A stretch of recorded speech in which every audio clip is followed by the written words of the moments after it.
Hello, and welcome everyone to a new video on your channel, Mr. Tech Tips. Before watching the video, don't forget to subscribe to our channel and don't forget also to like this video.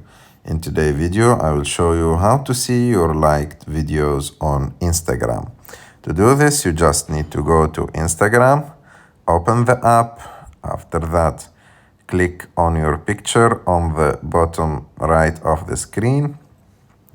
And after that, click on the three lines on the top right of the screen. And after that, choose your activity, this option called your activity.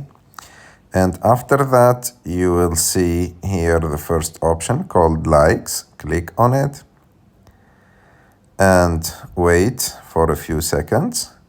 And as you can see here, you will find all the liked content by you.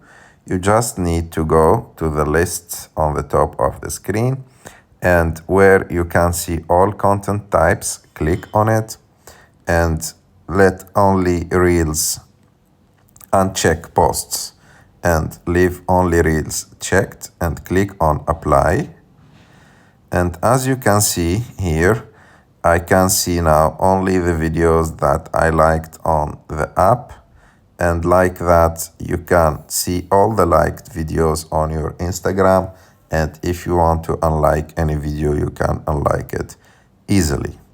I hope that you liked this video. If you like it, don't forget to subscribe to our channel and see you in the next one.